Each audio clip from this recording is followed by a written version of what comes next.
April 17, 1975, the Khmer Rouge entered Phnom Penh victorious. Many city residents turned out to welcome the communist soldiers, hoping that peace would now return after 5 years of bloodletting. However, the conquerors began to reveal their true intent almost immediately. Within hours, they started implementing their radical plan to transform Cambodia into a rural society where all individuals would be harnessed in service of the state. By the afternoon of that very first day, soldiers using bullhorns began ordering the city's 2 million residents into the countryside. Houses and schools were emptied at gunpoint, with shots fired if people did not move fast enough. Not even hospitals were spared, with patients forced into the streets. Families split apart as children lost sight of parents in the confusion of the exodus. Thousands of people died in the chaos along jammed roads leading from the capital. Friends and relatives were made to leave behind the bodies and trudge on, carrying what few possessions they could.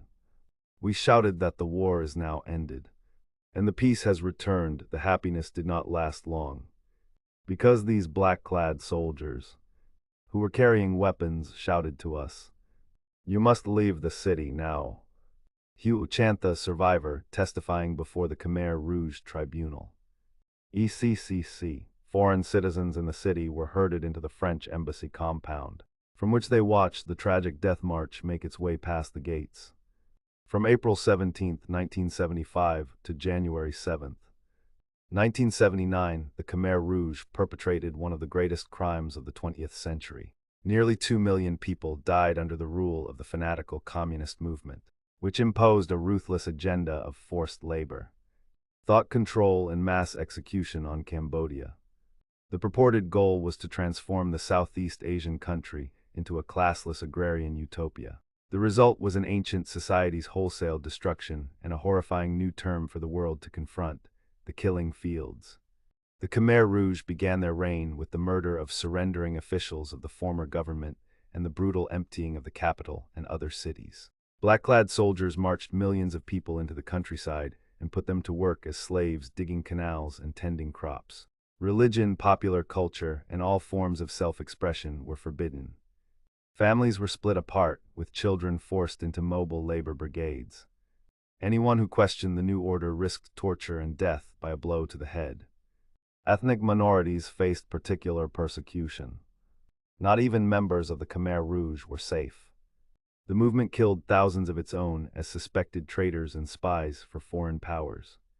In time, gross mismanagement of the economy led to shortages of food and medicine, and untold numbers of Cambodians succumbed to disease and starvation. An invasion by neighboring Vietnam finally toppled the regime. But a new civil war began, and almost 3 decades passed before any Khmer Rouge leaders were brought to justice. In 2006, the United Nations and the Cambodian government inaugurated a joint tribunal known as the Extraordinary Chambers in the Courts of Cambodia, ECCC. So far, it has convicted 3 defendants and sentenced them to lengthy prison terms. The court functions not only to return verdicts, but also to try to give some measure of peace and resolution to victims and to Cambodian society as a whole. Its proceedings are open to the public. Victims can register as civil parties to question defendants during trial sessions and seek various types of reparations. The court has drawn criticism for the high cost of operation and the low number of indictments. But whatever its flaws, it reflects a strengthening global consensus that, no matter how much time has passed, perpetrators of the modern era's worst crimes must be brought to account, in a framework that helps survivors repair their lives. ពួកខ្មែរក្រហមដែលដើរដេញប្រជាជននៅតាមផ្ទះបាននិយាយភូតកុហកថាគេឲ្យប្រជាជនចេញពីផ្ទះតែ3ថ្ងៃប៉ុណ្ណោះទេដើម្បីគេចពីការទម្លាក់គ្រាប់បែករបស់អាមេរិកកាំង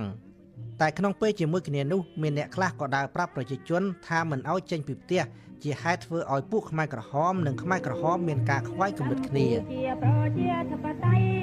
ចម្រើនពេកក្រៃបានបីទំតាឯករាជ្យជាក្រិតម្ចាំងការរឹងសម្ប